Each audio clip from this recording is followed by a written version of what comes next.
guys, welcome to another episode of MrLopezClasses.com. We continue in this episode in our book of Introduction to Marine Engineering. This is the chapter 3, the episode number 3, and we are going to continue with the classification of the materials, in this particular case in between organic and inorganic, and we are going to check why the organic chemistry and the inorganic chemistry are big branch of the chemistry, and in particularly in our business, in our industry, we are going to study the inorganic chemistry. Okay, my friends, this is the chapter that we are going to start today, and this is the topic, organic and inorganic chemistry. What is the meaning of that? Organic compounds and inorganic compounds are the basic of the chemistry. Organic compounds always contain carbon, hydrogen, and oxygen. But basically carbon. For that reason, the people say, oh, you study organic chemistry? Oh, you are a doctor in carbon. Yes, because it's basically the study of carbon in the environment. Of course, carbon is not alone, and carbon with the oxygen and hydrogen produce good compounds that we are going to check right now. This is organic chemistry. Yeah, this is another great example of organic materials are made from plants or animals. Yeah, it's organic. Inorganic materials are made from rocks and minerals. That's a good definition. All the organic compounds contain carbon, hydrogen, and oxygen. Yeah, that's the fundamental, that's the base. The organic materials are divided into polymers and wood. Yes, there are a good example of both of them, polymers and wood. And the inorganic chemistry. The inorganic chemistry is concentrated with the properties and behavior of inorganic compounds, like metals, minerals, and other organometallic compounds. But basically metals and non-metals. This is inorganic chemistry. In metals and non-metals, glasses and ceramics. Remember, I explained in detail the division in the periodic table between metals and non-metals. Glasses is basically silica, and ceramics is basically oxide of metal. I explained fully detailed the composition of the ceramics, the meaning of glasses is basically silica, and the difference between metals and non-metals. Okay, organic materials, polymers and wood. Yes, my friends, the polymers are defined like micromolecules composed of one or more chemical units. Those micro elements are the monomers. In other words, the polymers is a chain of monomers. Simple. And we are going to check right now example of monomers. Wood is a good example of a natural polymer. Wood is a natural polymer. And what is the monomer internally that compose the wood? Wood is essentially composed of cellulose. This is the monomer. Cellulose. Lining and extractives. Lining is the glue. That's the glue that keeps together the monomers. The cellulose is a carbohydrate that is a polymer composed of glucose. Yeah, this is the main component of wood. This is a good example. Natural polymers, we have rubber. Rubber is a natural polymer. Cellulose, of course, and proteins. The proteins are natural polymers. And synthetic polymers, there are a lot of examples. Polypropylene, polyvinyl, nylon. Yeah, there are a lot of synthetic polymers. We are going to check right now that main difference between polymers and monomers. We are going to check the structure of the polymers. The polymers are chains of monomers bonded together That's simple. Monomers are single molecules. Single molecules, for example, hydrocarbons, for example, amino acids. Yeah? The process when the monomers are connected together is, the name of that process is polymerization. Polymerization is the combination of different monomers in a chain. This is a good definition of polymers. Monomers are the building blocks or of a more complex molecules called polymers. Yeah, we have a different example of the monomer is the chain and produce the polymers. There are the different type of polymers. A polymer is a chemical compound or mixture of compound consisting of a structure that is repeated, like a chain. Okay, we have a great example and a classification of the polymers. The polymers in general are classified in thermoplastic, thermosets, and elastomers. Thermoplastic, thermosets, and elastomers. We have a great example. For example, those are thermoplastic. A thermoplastic is a plastic material, typically a polymer, that becomes pliable or moldable about the specific temperature and solidify upon cooling. Yeah. Elastomers, like the name said, elastic. Elastomers are rubbery polymers that can be stretched easily multiple times and return to the original position. There are millions of examples. The gaskets, foam, those are elastomers. And thermosets. Yeah, this is the hull of the boats fabricated in polyester resin with fiberglass is a typical example of a thermoset. Thermoset cannot be reshaped by heating. No. Thermoset usually are three-dimensional polymers. Perfect. This is a great example. The primary use is in automotives, in construction, in the fabrication of boat hulls and toys. Yeah, but those thermosets cannot be deformed with heat. All right. Those are the main classifications. Thermosetting plastics. A good example of a thermosetting plastic are the epoxy and polyester resin. Those are the resins used in the fabrication of hulls. Now we are going to analyze the different types of polymerization. Basically, there are two types of polymerization. Polymerization by condensation and polymerization by addition.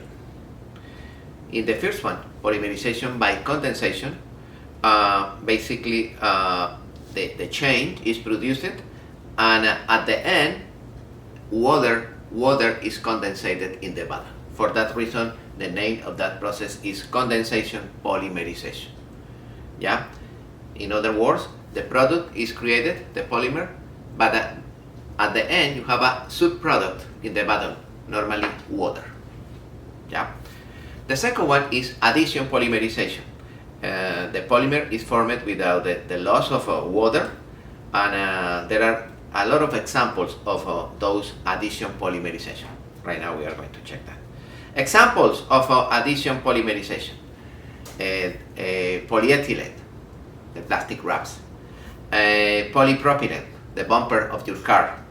Polyvinyl chloride, the isolators used in electrical installations.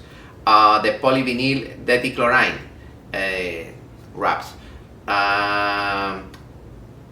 Polyethylene, fluoroethylene, Teflon. The glue, the insulation, the natural rubber. Those are examples of addition polymerization. Those are great examples. And yes, and other examples are dacron, polyester, nylon. We are going to use a lot of nylon. In the course of auxiliary system, we are going to study the ropes. Those ropes are fabricated in nylon. And bakelite is a good isolator in electrical breakers, switches, and proteins, natural polymers by condensation. Okay, my friend, but this is a short introduction, because in our course of composite materials we are going to analyze with more detail those composite materials, those polymers, those monomers, and how those polymers are used in the marine industry. For that reason, in this particular example, we are going to pass quickly, because this is the topic of other of our coming courses, the course of composite material. The course of composite material is the last course of this program. Okay, my friend, we are going to continue with the wood. Wood is another natural polymer. Wood is an organic material, natural composed by cellulose fibers. Those fibers are excellent in tension, embedded in a matrix of lining. Lining is basically the glue. Lining is an amorphous polymer related to cellulose that provide rigidity, and together with cellulose forms woody cells. Yeah, this is basically the glue that keeps the monomers together. And this is the formula for the composition of wood. The monomer is the cellulose. This is only for information. You don't need memorize those formulas. The anatomy of the wood. Internally, what happened if I cut the wood in a section and I check in the microscope. The microscopic cellular structure of wood, including rings. The annual rings appear like a concentric bands and can be counted the age of the tree. Yeah, for example, in this particular example, that tree is 24 years old. Yeah, because there are 24 concentric rings together. The central core of the wood counts the first year, and after that pass the years. This is the typical procedure to verify the age of the woods, is counting the concentric rings when you cut a perfect section of the tree. Okay, one of the woods used in marine application is the marine plywood. My friends, take care about the marine plywood because it's different like the plywood that you found it in regular hardware storage. It's not a regular plywood, it's marine plywood, and the difference between the marine plywood and the regular plywood is the glues. The glues used to keep together the wood. Those glues in the marine case are special epoxy resins used in marine application. For that reason, never try to use regular plywood in fabrication in your boat. Never use regular plywood. Never use industrial plywood. Use marine grade plywood. The marine grade plywood, this is that one, is used in boats. Is made with a waterproof glue. Yeah, it's epoxy glue used for marine application. Yeah, I don't recommend use the regular because the regular absorb water and soon or later is damaged. The anatomy of the marine plywood is a form of plywood that has been constructed using waterproof adhesives to make an excellent piece for marine environments. Yeah, it's used in combination with epoxy and fiberglass. Yes, the marine plywood can be covered with the fiberglass in order to create hard structures. Yeah, and in the course of composite materials, we are going to fabricate the stringers, we are going to repair the transom in a boat, and we are going to understand the procedure to cover it with the resins and glass, and fiberglass, pieces of plywood. Yeah, but should be marine plywood, no generic ply, because the marine plywood is special. The construction, the structure internally is different like the regular plywood. But this is the topic that we are going to analyze. We are going to analyze in the next coming class, in the class of composite materials. Yeah, the marine plywood have a higher specification than any other plywood. the burners are more carefully selected for marine grade. Yes, but once again, this is the topic for other class that we are going to study later. Yes, the marine plywood can be covered with the resins, epoxy resins and polyester resins. The epoxy resins for hulls is a low viscosity solid epoxy. Yes, this is the resin recommended to cover the marine plywood, epoxy resin. We are going to check the difference between epoxy resin, polyester resin, in which case should be used epoxy resin, in which case should be used polyester resin. And we are going to explain the procedure to do small reparations in boats that are cracked. In this particular class, in the next coming chapter, we are going to study the propulsion system, and we are going to analyze what happened in a boat when the propeller hit the ground. The propeller is bended, the shaft is bended, the strut is broken, and the fiberglass is broken. Yes, in that case, you need to repair the hull. My recommendation is repair the hull with epoxy resin because it's better. Okay, my friends, and now after the plywood that we are going to study in details in our class of composite materials, other excellent material that we are going to study over there is the teak. The teak used on the deck is a special wood. I am going to explain in the course of composite materials. I am going to explain the procedure to add the glue in between the ticas and the procedure to create perfect floors of tica. Step by step, I am going to explain the procedure to do that process, and I am going to invite to our class one expert in the fabrication of tica for boats in order to understand how important is that process, how is the procedure to apply the glue, how is the procedure to polish the glue, and how is the procedure to cover the varnish, the final cover on the tica. And some tips and recommendations, for example, be careful with the use oil when you work in a boat. This is one of the recommendations in our class of diesel and gas. We are going to check that recommendation. When you visit a boat, you need to be covered, you choose, in order to avoid drain used oil on the tica, because the tica absorb the used oil, and after that it's impossible recover the tica. Tica is a special wood, but is hygroscopic, absorbs too much. For that reason, you need to be careful with used oil, because the tica absorb that oil and finito. And there are a lot of prefabricated tica. Is a synthetic tica. Externally, the shape, the color is equal to the original wood, but it's not wood. It's plastic. It's synthetic, but it's commonly used every day. It's more popular in small boats. That tica, the synthetic tica, and the procedure to plucking the wood. In the course of composite material, we are going to study that procedure. The procedure basically to fabricate holes in wood like this, and the procedure to reinforce that structure with the resin, how to apply the epoxy resin, and how to do the external finishing on those type of woods. This is part of our class of composite. Okay, my friends.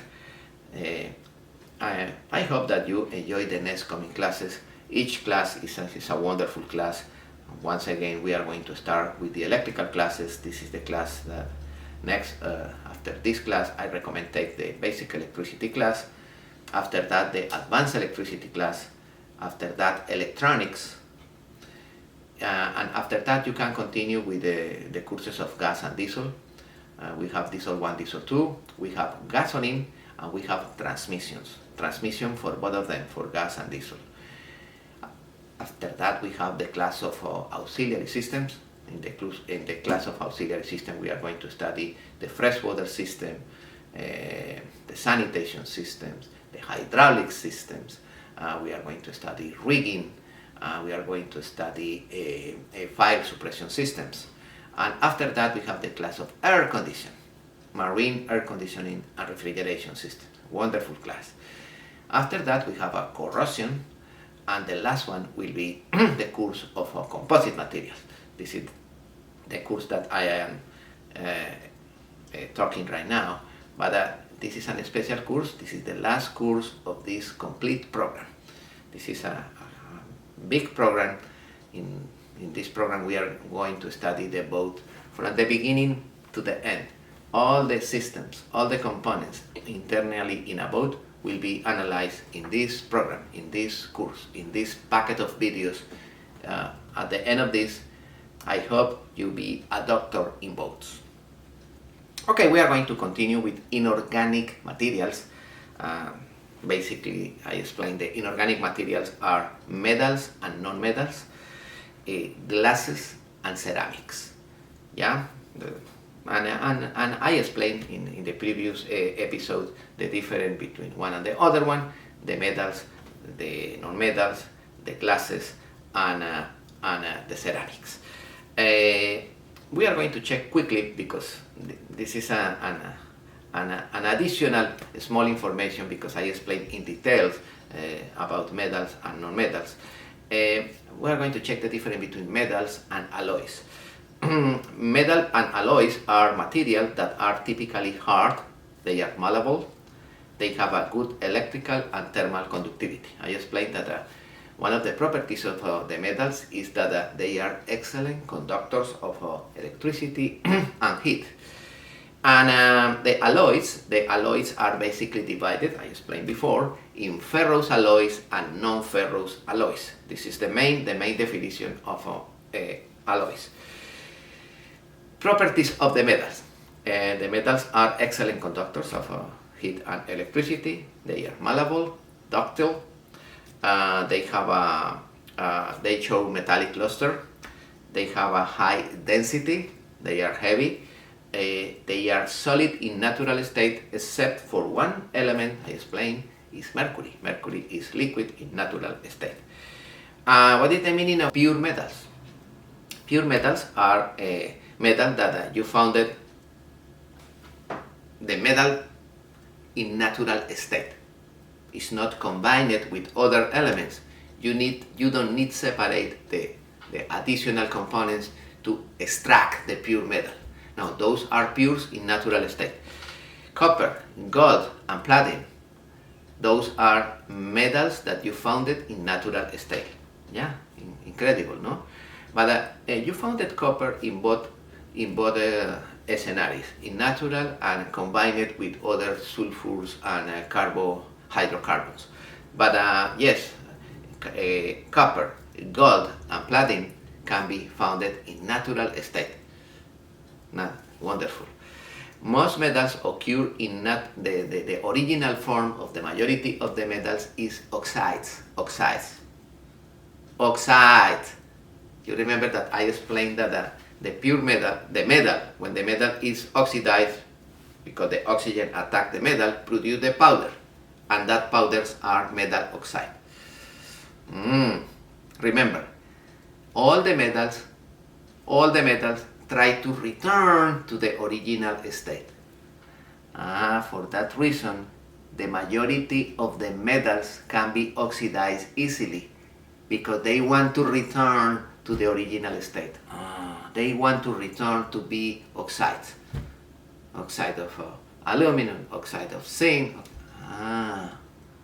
For that reason, gold and platinum especially, they are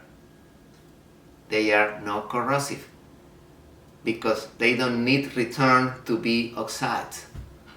They originally are gold and they originally are platinum. And for that reason, the copper is a metal that is not oxidized easily. Alright? Yes, my friend, that's the reason. Mercury is not usually found free in natural form. Yes, it's combined with sulfur, and you need to separate the sulfur. Sulfur is not good, my friends.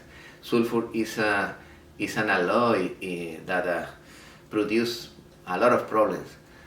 In our course of diesel, we are going to analyze what happened with the diesel, with the fuel, What is the enemy of the diesel? What is the element that internally in the composition of the diesel produce millions of problems? Yes, it's the sulfur. And we are going to practice in our course of diesel to fabricate biodiesel, natural diesel from vegetable oil. That biodiesel is free of sulfur, and the quality of the diesels is according with the amount of sulfur. And in general, in the world, the people say that a good diesel is a diesel with less than 200 parts per million of sulfur dispersed into the diesel. Yeah, the sulfur is the enemy, because the sulfur during the explosion of the engine produce oxide of sulfur. And the oxide of sulfur through the exhaust pipe is mixed with the humidity in the environment, water. Oxide of sulfur plus water produce sulfuric acid. That's catastrophic. And the sulfuric acid enter in the ocean and kill everything. The same situation with the nitrous oxide. Produce nitric acid. No good. All right. Yes, mercury is poison, and that's no good. And you remember that picture I explained before, the properties of the metals. I love this table because in this table we can analyze properties of metals. For example, iron. Iron is the metal with higher tensile strength. What is the meaning of that? I can apply 200,000 psi before the metal be broken. 200,000. This is the highest. What is the next one? Before iron. This one. Nickel. Nickel. High tensile strength. And before of that, titanium. What about aluminum? Aluminum is 83. Oh, copper is good, 150,000. For that reason, if you combine metals, probably you have higher tensile strength than the pure iron. But iron by itself is the strongest. Of course, you can increase the properties, all the properties, when you create alloys. The alloys have better properties than the original metals. And this table is nice because in the last column we can analyze the price. Look at the iron. Iron is the cheapest. It's the cheapest. No, it's not expensive. Look at zinc. Zinc is not expensive. For that reason, it's used to sacrificial anodes. That's wonderful. No, and the density. What is the heavy metal in this table? Heavy. Oh, heavy is tungsten. And lead. Lead is too heavy.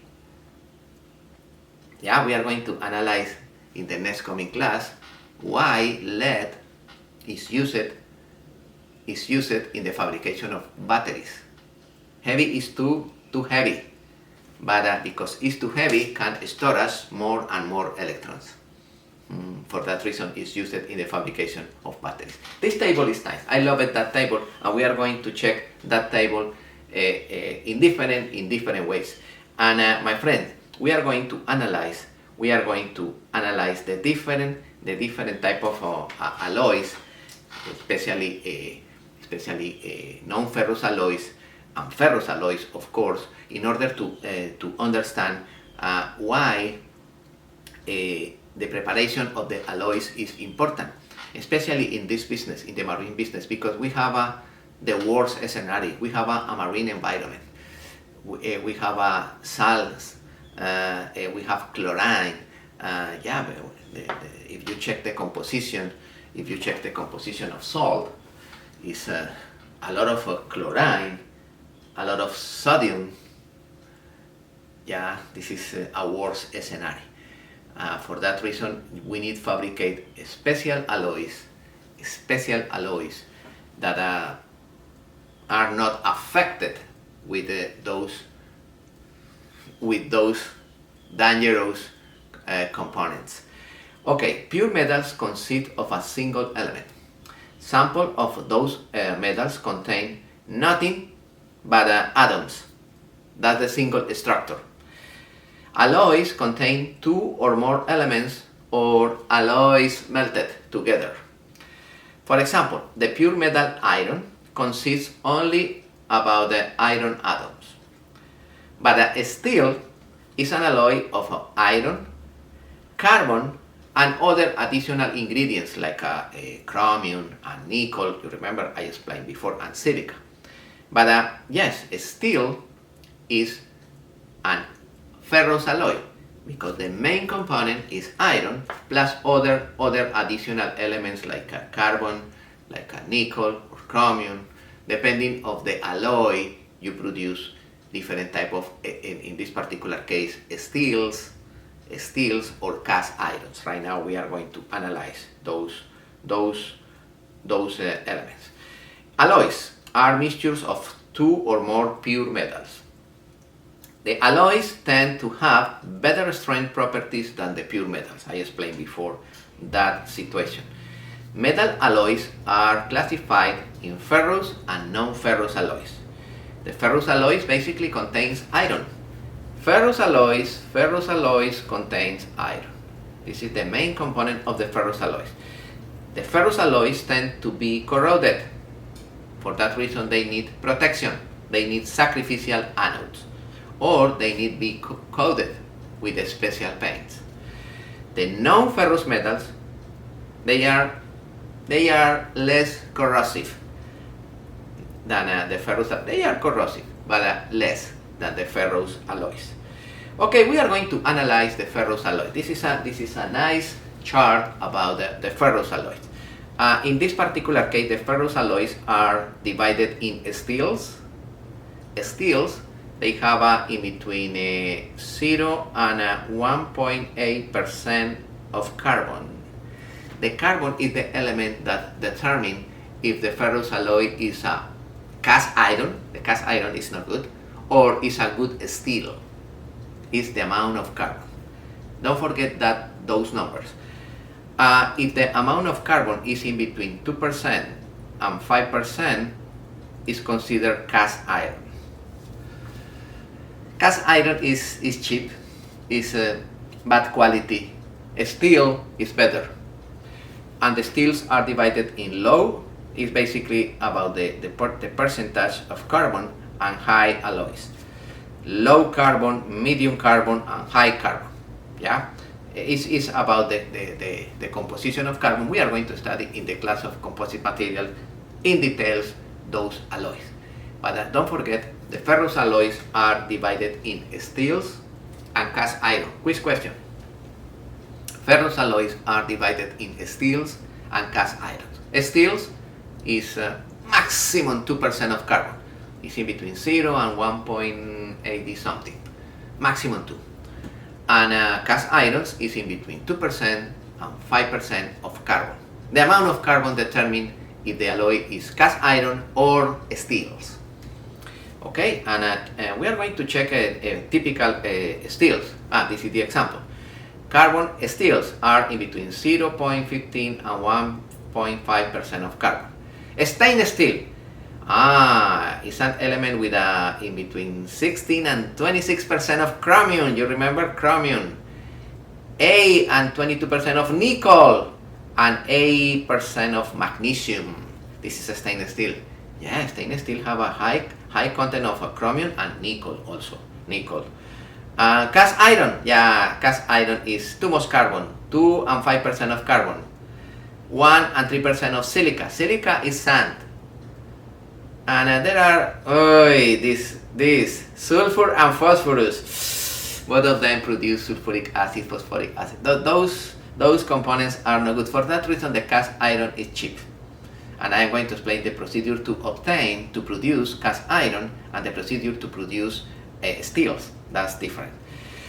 Yeah, my friends, and non-ferrous alloys. Non-ferrous alloys are basically alloys based with no iron. Is an alloy which doesn't have iron. That's it. For example, alloys of copper, alloys of zinc, and this is a nice picture.